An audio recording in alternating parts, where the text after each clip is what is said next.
அன்பர்கள் அனைவர்களுக்கும் நிருசிம்மனுடைய வைபவத்தினாலே நாம் எல்லோரும் எல்லா விதமான க்ஷேமங்களும் அடைய வேண்டும் என்பதாக இந்த உயர்ந்த பர்வதமான கருடகிரி என்னும் மகா பர்வதத்தையும் அந்த கருடகிரி பர்வதத்தின் குகைகளில் வசிக்கக்கூடிய நவநரசிம்ம மூர்த்தியையும் பிரஹ்லாத வரதனாக பக்தாபீஷ்ட பலப்பிரதனாக திகழும் எம்பெருமானையும் அவனை அனுதினமும் ஆராதித்து நம் அனைவருக்கும் அருள் புரியும் அருளாளரான ஸ்ரீ நடகேசங்கரையும் பணிந்து ஸ்ரீ நிருசிம்ம வைபவத்தை அகோபில மகாத்மியமாக பார்க்கலாம். நிருசிம்மன் ஆவிர்பவித்தான் அந்தியம் போதில் அரியுருவாகி அரியை அழித்தவனை என்று இந்த நிருசிம்மனுக்கு பல்லாண்டு பாடுகிறார் பெரியாழ்வார். நிருசிம்மனுக்கு பல்லாண்டு பாடினதினாலே அவருக்கு பெரியாழ்வார் என்னும் பெருமை உண்டானது என்பதாகவும் ஒரு சுவாரஸ்யத்தை பெரியோர்கள் சொல்லுவார்கள். அந்தியம் போதில் அரி உருவாகி, ஹரி என்றால் சம்ஸ்கிருதத்தில் சிம்மம் என்பதாக பொருள், அரி என்றால் சத்ரு என்பதாக பொருள். நிருசிம்மன் தனக்கு யாரையும் சத்ருவாக நினைப்பதில்லை. தன் பக்தர்களுக்கு அந்த பக்தர்களை யார் எதிர்க்கிறார்களோ அவர்களை இந்த நிருசிம்மன் அழிக்கிறான். ஆகையால் ஹரி உருவானவன் அரியை அழித்தவன். ஹரி ரூபமாக நிருசிம்ம ரூபமாக ஆவிர்பவித்து அரி என்னும் சத்ருவான இரண்யகசிபுவை அழித்தவன். அகோபில க்ஷேத்திர மகாத்மியத்தை பிரம்மாண்ட புராணம் பேசும் பொழுது தேவர்கள், சித்தர்கள், யக்ஷர்கள், கந்தர்வர்கள், கிண்ணறர்கள், கிம்புருஷர்கள், சாரணர்கள் என்று எல்லோரும் வந்து நிருசிம்மனை சேவிக்கிறார்கள். நிருசிம்மனுக்கு பட்டாபிஷேகம் செய்து வைக்கிறார்கள். அப்பொழுது அந்த நிருசிம்மன் அனைவருக்கும் அருள் பாலிக்கின்றான். அவனுடைய உக்ரம் தணிந்து, பிரஹ்லாதனுடைய சம்பந்தத்தினாலே அவனுடைய உக்ரம் தணிந்து அவன் சாந்த நிருசிம்மனாக சேவை சாதிக்கும் பொழுது அனைவரும் ஒரு பிரார்த்தனையை முன்வைக்கிறார்கள். பிரபு, எப்பொழுதும் நாங்கள் எப்படி உன்னை அனுபவிப்பது என்பதான ஒரு கேள்வி கேட்கிறார்கள். அதற்கு நிருசிம்மன், இதம் க்ஷேத்திரம் மகா புண்ணியம் மமாவிர்பாவ காரணாத் அத்ய பிரபிருதி லோகோயம் அஹோபலமிதீரயேத் மமாதுலம் பலம் ஞாத்வா தேவதைரேவமீரிதம் அஹோ வீரியம் அஹோ சௌரியம் அஹோ பாகுபராக்கிரமः நாரசிம்மः பரந்தைவம் அஹோபிலம் அஹோபலம் தஸ்மாதஹோபலம் க்ஷேத்திரம் இதம் தாவத் பவிஷ்யதி நிவசாம்யஹமத்ரைவ கஜகுண்டசமீபதः தீரே து பவனாசின்யாः த்வம் ச திஷ்டாக்ரதோ மம அத்ரைவத்வம் வசன் சர்வம் புங்ஸ்வராஜ்யம் சமிருத்திமத். பிரஹ்லாதனை பார்த்து பெருமாள் சொல்லுகிறான், எந்த காரணத்தினாலே இந்த க்ஷேத்திர விசேஷத்தில் நான் ஆவிர்பவித்து அனைவருக்கும் அருள் புரிந்தேனோ, ஆகையால் பிரஹ்லாதா, உனக்கும் நான் இந்த க்ஷேத்திரத்திலேயே பட்டாபிஷேகம் செய்து வைத்திருக்கிறேன் அல்லவா, ஆகையால் எனக்கு முன்புறத்தில் நீ எப்பொழுதும் இருந்து கொண்டு உன்னுடைய உயர்ந்த ராஜ்யத்தை பரிபாலனம் செய்து வருவாயாக. இது அஹோபலம் அஹோபிலம் என்று விளங்கட்டும் என்று க்ஷேத்திரத்தின் மகிமைதனையும் இங்கே தான் நித்யஸ்ரீ நித்தியமங்கலமாக நித்திய சாநித்தியத்துடன் விளங்கும் பெருமையையும் வைபவத்தையும் நிருசிம்மன் அருளி செய்தான். அதனால் இந்த நிருசிம்ம க்ஷேத்திரத்தில் இன்றைய தினத்தில் நாம் நிருசிம்மனை தொழுகின்றோம். கருடாபிதபூதரஸ்ய பாகே நிவசன் வைபவநாசினி தட்டே வினுதः சகலைர்மஹீசுரேந்திரைः விஜயீ திஷ்டதி நாரசிம்மரூபீ. அப்படியே ஒரு பேனிங் ஷாட்டில் அப்படியே நாம் இந்த அஹோபில க்ஷேத்திரத்தை முழுக்க சேவிக்கலாம். இப்போ கேமரா கோணத்தில் கருடாபித பூதரஸ்ய பாகே, கருடாபிதம் காருடசீலம் என்று பெயர் பெற்றதான பூதரம், உத்தமமான மலை பர்வதம். நிவசன் வை பவனாசினி தட்டே, இந்த பவனாசினி கரையில் வசித்து கொண்டு வினுத சகலைர் மஹீசுரேந்திரைஹி, அத்தனை பேர் தேவர்கள், கந்தர்வர்கள், மனிதர்கள், சித்தர்கள், மகர்ஷிகள், ராஜாதிராஜர்கள் என்று எல்லோராலும் துதிக்கப்படும் ஸ்ரீ நிருசிம்மன் இங்கே விஜயீ திஷ்டதி நாரசிம்மரூபி, ஜெயத்துடன் விளங்குகிறார் என்பதாக நாம் பார்க்கிறோம். இன்றைய தினம் நாம் சேவிக்க வேண்டிய திருத்தலம் காரஞ்ச நிருசிம்மன் என்னும் க்ஷேத்திர விசேஷம். காரஞ்சமூலே பகவான் யத்ராஸ்தே ஷார்ங்க சக்கரத்ருக் காரஞ்சம் க்ஷேத்திரமுத்திஷ்டம் ஆஸ்ரிதம் பவனாசினி. இந்த நிருசிம்மனை சேவிக்கும் பொழுது சாக்ஷாத் நிருசிம்ம தியானம், அதில் பெருமாள் எப்படி சேவை சாதிப்பாரோ அந்த சேவை இங்கே சாதிக்கிறார். காரஞ்சம் என்னும்படியான அற்புதமான ஒரு வில்லை சாத்தின்றிருக்கார். வில் இருந்தால் எத்திர பார்த்தோ தனுர்தரஹா என்று ஜெயத்யாஸ்ரித சந்திராசா துவாந்த வித்வம் சனோதயா பிரபாவான் சீதையா தேவியாக பரமவியோம பாஸ்கரஹா என்று நரசிம்மராகவனாக பெருமாள் சேவை சாதிச்சார். இந்த இடத்துல சிரஞ்சீவியாக இருக்கக்கூடிய இந்த பர்வதத்தில் ஒரு பர்வதமாக அஞ்சனாத்ரி என்று திருமலையில் சொல்லும்படியாகவும் இங்கேயும் அஞ்சனாத்ரி என்பதாக இந்த காட்டில் தபஸ் பண்ணி கொண்டிருந்தார் அனுமார். அந்த காரஞ்ச நரசிம்மரை ராமனாக எனக்கு அதுக்காக பெருமாள் வில்ல வச்சுட்டு ஜுவாலாகேஷம் திரிநேத்திரம் என்பதாக நெத்தியிலையும் கண்ணோட பெருமாள் சேவை சாதிக்கக்கூடிய 9 முகத்திலே வருவத்தர். அந்த பெருமாளை அனுமார் சேவித்து அவருடைய அனுகிரகத்தை பெற்று உலக மக்கள் எல்லோருக்கும் அனுகிரகம் பண்ணுறதாக ஸ்தல புராணம் இங்கே விசேஷமாக சொல்கிறது. இந்த நிருசிம்மன் சன்னதியில் ராமனாகவும் நரசிம்மனாகவும் பெருமாள் 2 ரூபமும் சேர்ந்து சேவை சாதித்ததுனாலே அனுமன் இங்கே நித்தியவாசம் பண்ணி யார் யார் என்னென்ன பிரார்த்தனை பண்ணுறாலோ நிருசிம்மனுடைய அனுகிரகத்தை மீடியேட்டராக கூட இருந்து இவர் அனுகிரகிப்பதாக இந்த க்ஷேத்திர மாஹத்மியம். அந்த அனுமார் பக்த சிகாமணியாக பெருமாளை தொழுதழன் மனநேன் பெருமாளை சேவித்து கொண்டு ஆசிரித பக்தர்களுக்கெல்லாம் அனுகிரகிக்கும்படியான காரஞ்ச நிருசிம்மன் சன்னதி ரொம்ப அற்புதமான இயற்கை வளம் பொருந்திய இடம். மலையும் இல்லாமல் மலை மேலே ஒரு பாகத்தில் மேலகோபிலத்துக்கு செல்லும்படியான இடத்துல கீழே ஆச்சரியமாக யோக பீடத்தோடு பெருமாள் இருக்கார். சதுர்புஜமாக 2 ஹஸ்தங்கள் யோக பீடமாக, ஒரு ஹஸ்தம் சக்கரம், மற்றொரு ஹஸ்தம் வில்லு சார்கம் என்னும்படியான வில்லை சாத்திட்டு ஹனுமாருக்கு பிரத்யட்சமாக சேவை சாதிக்கக்கூடிய காரஞ்ச நிருசிம்மனை சேவித்து நம் வாழ்வில் சகலவிதமான க்ஷேமத்தையும் சர்வ மங்களத்தையும் அருள்பவராக பெருமாள் விசேஷமாக சேவை சாதிக்கிறார்.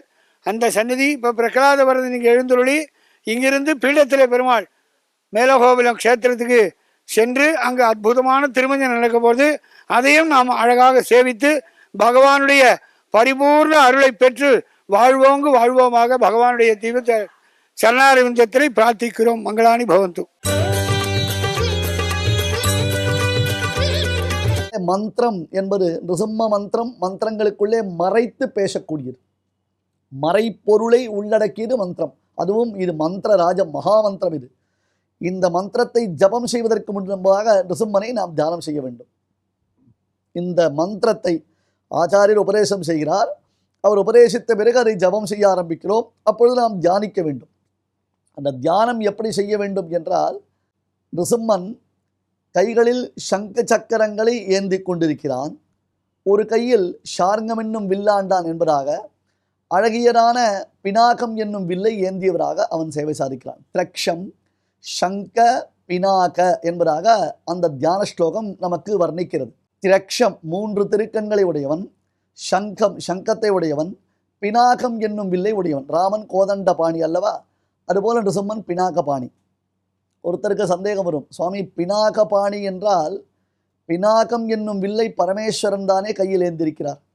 குமார சம்பவம் என்னும் அற்புதமானது ஒரு காவியத்தை காளிதாசன் வர்ணிக்கும் பொழுது பார்வதி தேவி தவம் செய்து கொண்டிருக்கிறாள். எதற்காக இவள் தவம் செய்கிறாள் என்று கேட்கும் பொழுது பினாகபாணிம் பதிமாப்து மிச்சதி என்றாள்.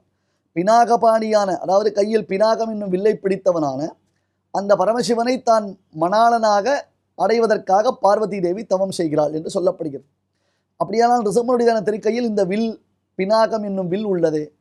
அதே போன்று பரமசிவனுக்கு 3 கண்களாயிற்றே, தாங்கள் இங்கே நிருசிம்மனுக்கு 3 கண்கள் என்று சொல்லுகிறீர்களே என்றால், இந்த க்ஷேத்திரத்தை சேவித்தோமேனால் நம்முடைய சந்தேகங்கள் அனைத்தும் நிவர்த்தி அடைந்துவிடும். அதாவது இப்பொழுது நாம் உலகத்தில் ஒரு விஷயத்தை பார்க்கிறோம். ஒருத்தர் நரசிம்ம உபாசகர், ஒருத்தர் ஆஞ்சநேய உபாசகர், இப்படி பல பேர் பார்க்கிறோம் இல்லையா. ஒருத்தர் காளி உபாசகர் என்று பார்க்கிறோம். அதுபோன்றே சில கிராமங்களில் சுடலை மாடன், ஐயனார் முதலான தெய்வங்களை உபாசிப்பவர்களை நாம் பார்க்கிறோம். அப்பொழுது அந்த உபாசனையினாலே அவர்களுக்கு ஏற்படக்கூடியது என்னென்றால், இந்த நடை உடை பாவனை என்று சொல்லுகிறோம் அல்லவா. ஒரு நடிகர் நடித்ததான திரைப்படத்தை பார்க்கும் பொழுது சில சிறுவர்கள், இளைஞர்கள் தாங்கள் அந்த நடிகரை போன்றே நடை உடை பாவனையை மாற்றிக்கொள்கிறார்கள். பாவனா பிரகர்ஷம் என்பதாக பெயர். அந்த பாவனை எப்படி கோபஸ்திரீகள் கிருஷ்ணன் மறைந்த பொழுது அந்த கிருஷ்ணனையே அனுகாரம் செய்தார்களோ, அதுபோன்று தங்களுக்கு படைத்த திரைப்பட நடிகரை போன்று பாவனை. அந்தந்த தெய்வம், தாங்கள் வழிபடக்கூடிய தெய்வம், அந்த தெய்வத்தை போன்றே இவர்களுடையதான பாவனையும் மாறுகிறது. ஒருவர் அந்த ஆஞ்சநேய பக்தியில் திளைத்தாரேனால் சற்றே அந்த பரவச நிலையை அடையும் பொழுது ஆஞ்சநேயரை போன்றே அவருடைய செய்கைகள் இருப்பதை நாம் பார்த்து வருகிறோம் அல்லவா. அதே போன்று நிருசிம்மன் ஒருவருக்கு ஆவிர்பவித்தானேனால் அந்த உக்கிரத்தையும் அந்த ஆக்ரோஷத்தையும் நாம் பார்க்கிறோம். ஒரு தெய்வத்தை நாம் உபாசிப்பதினுடைய நோக்கம் என்னன்னா, அந்த தெய்வத்தினுடைய தன்மைகள் அந்த தெய்வத்தினுடைய அனுகிரகத்தினாலே நமக்கு ஏற்படுவதற்காக. நிருசிம்மன் முக்கண்ணன் என்று தபன இந்து அக்னி நயனஹா என்று நிருசிம்மனை முக்கண்ணனான பரமேஸ்வரன் போற்றுகிறார். 3 கண்களுடைய பரமேஸ்வரன் நிருசிம்மனை 3 கண்களுடைய பரதெய்வமாக போற்றுகிறார். தபன இந்து அக்னி நயனஹா தாபான் அபச்சினோது நஹா என்று போற்றுகிறார். அதனால் இந்த காரஞ்ச க்ஷேத்திரத்தில் நிருசிம்மனுடைய 3 கண்களை நாம் சேவிக்கலாம். மிக முக்கியமான ஒரு விஷயம், காரஞ்ச நிருசிம்மன் திருமேனியில் அவருடைய 3 கண்களை நாம் சேவிக்கலாம். அடுத்தது, பரமசிவன் பரம நிருசிம்ம பக்தன் என்பதற்கு பல ஆதாரங்களை நாம் தொடர்ந்து பார்த்து வருகிறோம் அல்லவா? தொடர்ந்து நாம் பார்த்து வருகிறோம். அகோபில சன்னிதானத்திற்கு எதிரே அங்கே லிங்க வடிவில் பரமேஸ்வரன் இன்றும் நாத்தழும்ப நான்முகனும் ஈசனுமால் முறையால் ஏற்ற என்று பெருமானை ஸ்தோத்திரம் செய்து வருவதையும் நாம் பார்த்து வருகிறோம். ஆகையால் அப்படி அந்த நரசிம்மனை உபாசித்த காரணத்தினாலே பரமசிவனுக்கு நரசிம்மன் தன்னுடைய பிரியமான ஆயுதத்தை பரிசளிக்கிறார். எப்படி தொண்டைமான் சக்கரவர்த்திக்கு பெருமாள் ஸ்ரீனிவாசன் தன்னுடைய சங்க சக்கரங்களை பரிசாக அளித்து தொண்டைமான் சக்கரவர்த்திக்கு ஏற்பட்ட ஆபத்திலிருந்து அவனை விடுவித்தாரோ, அதுபோன்ற நிருசிம்மன் தற்பொழுது பரமசிவனுக்கு பினாகம் என்னும் வில்லை பரிசளித்திருக்கிறார். ஆகையால் இங்கே நிருசிம்மன் யோகபீட்டத்தில் காரஞ்சம் என்னும் மரத்தின் அடியில் சேவை சாதிக்கிறார்.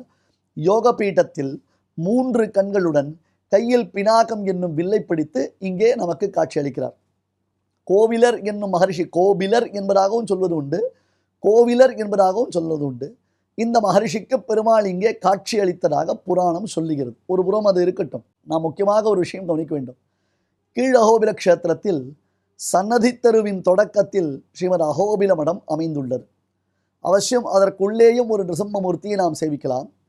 நிருசிம்மன் மூலவராக இருந்தாரேனால் உற்சவராக யார் இருப்பார்கள்? உற்சவராக பிரஹ்லாதவரதன் பெருமாள் எழுந்தருளியிருப்பார். அல்லது நிருசிம்மன் லக்ஷ்மி நிருசிம்மனாக நாம் உற்சவரை சேவிக்கலாம். ஆனால் அகோபில க்ஷேத்திரத்தில் அமைந்திருக்கக்கூடிய ஸ்ரீமத் அகோபில மடத்தில் மூலவர் லக்ஷ்மி நரசிம்மர், உற்சவர் ஸ்ரீ ராமச்சந்திரமூர்த்தி லக்ஷ்மணனுடனும் சீதையுடனும் சேவை சாதிப்பார். அவசியம் எல்லோரும் சேவிக்க வேண்டியதான ஒரு சந்தர்ப்பம் இது. ஏன் தெரியுமா? இதற்கு ஒரு கதை இருக்கிறது. அன்பர்களே, ஒரு நல்ல விஷயத்தை நாம் பார்க்க போகிறோம். அற்புதமான விஷயம் இங்கே. அதாவது இந்த கிஷ்கிந்தை என்பதை கூட புராணம் அறிந்த பெரியோர்கள் கர்நாடக தேசத்தில் ஹம்பி என்று ஆரம்பிக்கிறார்கள் அல்லவா, அதிலிருந்து ஆரம்பித்த தொடர்ச்சியான மலை இது. அதனால்தான் அஞ்சனாத்ரி என்பதாக ஆஞ்சநேய சுவாமியினுடைய உற்பத்தி க்ஷேத்திரமாக அஞ்சன பர்வதம் என்னும் அஞ்சனகிரியான திருவேங்கடமாமலை சொல்லப்படுகிறது.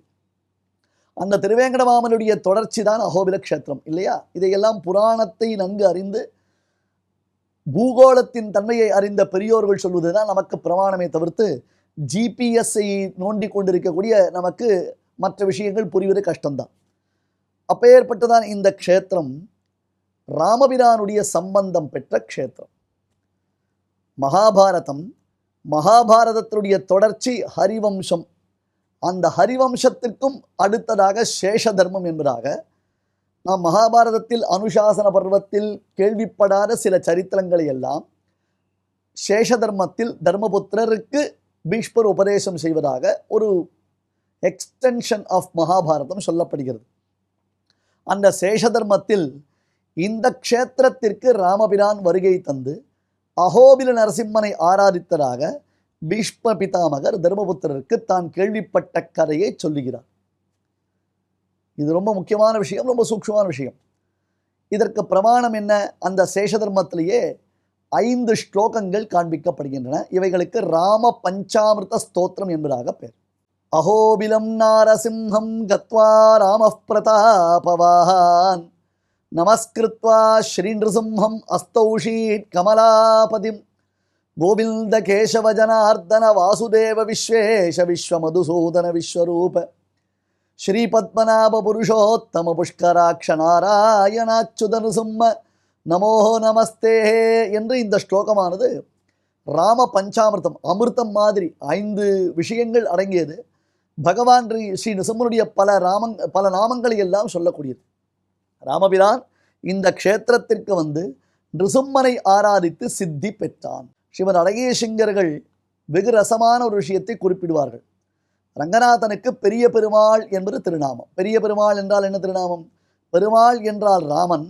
அந்த ராமன் ஆராதித்ததினாலே ரங்கநாதனுக்கு பெரிய பெருமாள் என்று பெருமாளான ராமனை ஆராதித்தான். தோலாத தனிவீரன் தொழுத கோயில் என்பார் சுவாமி ஸ்ரீ வேதாந்த ரிஷிகன். தோலார தனிவீரனான ராமன் தொழுதான், ரங்கநாதனை ஆராதித்தான் என்று ராமாயணம் சகபத்னியா விஷாலாட்சியா நாராயணம் உபாகமத்து என்று சொல்லுகிறது.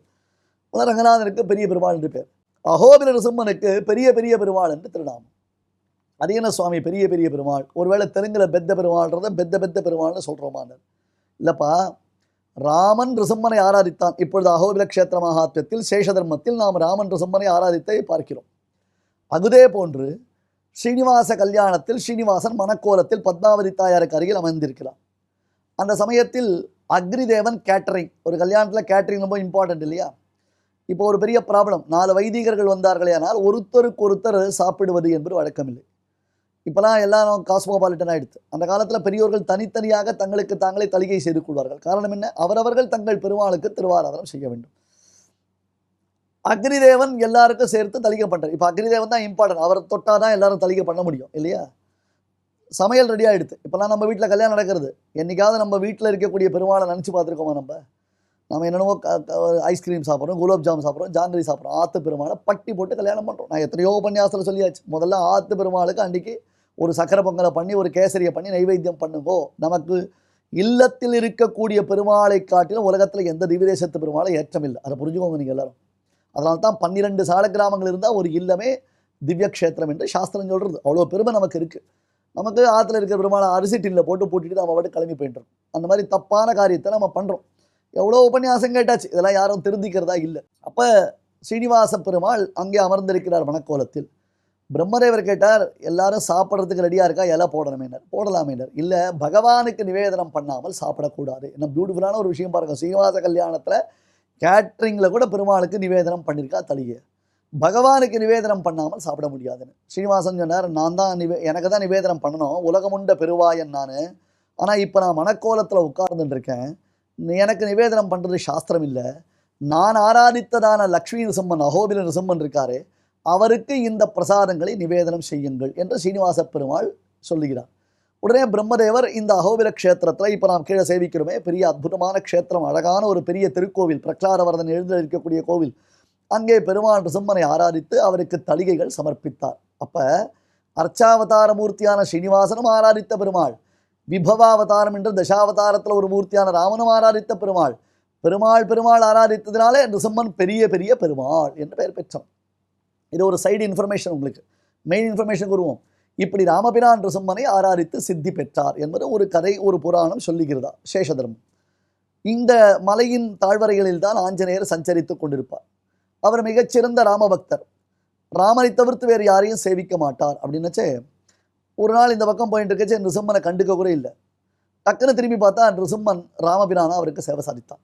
பெரியாழ்வார் இதை பாடுகிறார். கதிராயிரம் இரவி கலந்தெரித்தால் ஒத்த நீள்முடியன், எதிரில் பெருமை இராமனை இருக்குமிடம் நாடுதிரேல், அதிரில் கடல் பொருதோள் இரணியன் ஆகம் பிளந்து ஹரியாய் உதிரமலைந்த கையோடு இருந்தானே உள்ளவா கண்டாருளர். ராமபிரான் அங்கே ஜனகருடைய வேள்விச்சாலையில் வில்லை முறித்த பொழுது இரண்யகசிபுவை நகத்தினாலே கிழித்த நிருசிம்மனாக, ராகவ சிம்மனாக பெருமாள் சேவை சாதித்தார் என்று சொல்றார். அப்போதான் அனுமாருக்கு நிருசிம்மனும் ராகவனும் ஒன்று என்று புரிந்தது. இவர் கையில் வில்லுடன் சேவை சாதித்தார். காரஞ்ச நரசிம்மர் சன்னிதானத்திற்கு எதிரில் வில்லுடன் சேவை சாதிக்கக்கூடியதான பெருமாளை ஆஞ்சநேய சுவாமி கூப்பிய கையுடன் சேவிப்பதை நாம் பார்க்கலாம். இது ஒரு முக்கியமான விஷயம். இப்படி காரஞ்ச நரசிம்மர் விஷயமாக பல அபூர்வமான சம்பவங்களை நாம் இங்கே பார்க்கலாம். நீங்கள் கட்டாயம் கீழ் அகோபிலத்தில் உள்ள அகோபில மடத்தில் எழுந்தருளி இருக்கக்கூடிய ஸ்ரீ ராமபிரானை சேவிக்க வேண்டும். முக்கூர் ஸ்ரீமன் அடகேசிங்கர் தன்னுடைய ஸ்ரீகிராமம், தன்னுடைய அவதார ஸ்ரீகிராமமான முக்கூர் க்ஷேத்திரத்தில் சேவை சாதிக்கும் ராமபிரானை இங்கே எழுந்தருளப் பண்ணினார் என்பதாக சொல்லுகிறார். அப்படி அந்த ராமபிரான் இங்கே ஆராதிக்கப்படுகிறான், ஆராதனையும் செய்கிறான். புரா துர்வாசசா சப்தோ கோபிலோ முனிசத்தமஹா ததாப கதிச்சித் காலான் ஜபன் வைஹி மந்திரராஜகம். துர்வாச முனிவருடைய சாபத்திற்கு ஆட்பட்டவர் கோபிலர் என்னும் மகர்ஷி. அப்பேற்பட்டதான அந்த கோபிலர் தன்னுடைய சாப விமுக்திக்காக இங்கே பவனாசினியில் நீராடி உத்தமமான காரஞ்ச நரசிம்மனுடைய சன்னிதானத்திற்கு வந்து அங்கே மந்திரராஜமான நரசிம்ம அனுஷ்டுப் மந்திரத்தை தியான ஸ்லோகத்துடன் பூரணமாக சொல்லி தியானித்து இந்த நிருசிம்மனுடைய அருளினாலே தன்னுடைய சாபத்திலிருந்து விமுக்தி அடைந்தார் என்பது தலவரலாறு. ஆகையால் தான் பெரியும் சாபத்தில் ஆழ்ந்திருப்பவர்கள், சோகத்தில் ஆழ்ந்திருப்பவர்கள், மனக்குழப்பத்தில் ஆழ்ந்திருப்பவர்களான நாம் எல்லோரும் என்ன செய்ய வேண்டும் என்றால் இந்த பெருமானை வழிபட வேண்டும் என்பதாக காரஞ்ச நிருசிம்மனுடைய வைபவமானது காண்பிக்கப்படுகிறது. ஆச்சரியமாக கோபிலருக்கு அனுகிரகம் செய்தான். சர்வசாஸ்திரேஷு அபிஜ்ஞத்வம் மனசா சிந்தயல் புதா ததப் பிரசன்னோ பகவான் கோபிலம் பிராகசாதரம். பெருமாள் கோபிலரிடத்தில் பேசுகிறார். கோபிலருக்கு பிரசன்னரான பெருமாள், இந்த பெருமாள் காரஞ்ச நிருசிம்மன் பேசும் பெருமாள். அப்படியே திருவாய் மலர்ந்தருளி பெருமாள் பேசுகிறான். பரிதுஷ்டோஸ்பி பத்ரந்தே சாஸ்திரஜானம் ததாமிதே. அப்பா கோபிலா கவலைப்படாத, உனக்கு மறந்து போன சாஸ்திர ஞானத்தை நான் உனக்கு தருகிறேன். அதனால தான் நமக்கு பசங்களுக்கு படிப்பு வரல, கொஞ்சம் மந்த புத்தியாக இருக்கா, அது கொஞ்சம் சிரமமாக இருக்குது, நமக்கே ஞாபக மறதி வருதுன்னா இந்த காரஞ்ச பெருமானை நாம் சேவிக்க வேண்டும், இந்த காரஞ்ச பெருமாளை தியானிக்க வேண்டும். பரிதுஷ்டோஸ்பி பத்ரந்தே சாஸ்திரஜானம் ததாமிதே. உயர்ந்த சாஸ்திரஜானத்தை உனக்கு நான் தருகிறேன். சாராசார விவேகஜா சர்வசாஸ்திர விசாரதா. இப்போ எல்லாரும் பேசக்கூடிய ஒரு சப்ஜெக்டை நிருசிம்மன் பேசுகிறான். பகுத்தறிவு உனக்கு உண்டாகட்டும் அப்படின்ட்டு நிருசிம்மன். ஆஹா சுவாமி நரசிம்மரே அனுகிரகம் பண்ணிட்டார். இப்போ நரசிம்மர் அனுகிரகம் பண்ணின பகுத்தறிவு என்னன்றதை பகுத்தறிந்து புரிந்து கொள்ளக்கூடியதான பகுத்தறிவு இருந்ததுன்னா சந்தோஷம். ஆகையால் நரசிம்மர் என்ன பண்ணார், பகுத்தறிவுவாதியாக நீ சிறப்பாயாக என்று கோபிலருக்கு அனுகிரகம் பண்ணார். ஆகையால் நரசிம்மம் மனுவரம் தேஷாம் தாஸ்யாம் யப்யபீசிதம். இந்த இடத்துல யார் நிருசிம்ம மந்திரத்தை ஜபம் பண்ணுறாளோ, உபதேசமானவர்கள், அன்பர்களே note this point my lord, உபதேசம் பெற்றவர்கள் இந்த மந்திரத்தை ஜபம் செய்து சித்தி அடைய வேண்டும் என்பதான அந்த பெருமாள் அங்கேயே அந்தர்த்தியானமானார் என்று காரஞ்ச நிருசிம்மனுடையதான அற்புதமான வைபவத்தை சேவிக்கிறோம் நாம். இன்னைக்கு நிருசிம்ம ஜெயந்தி.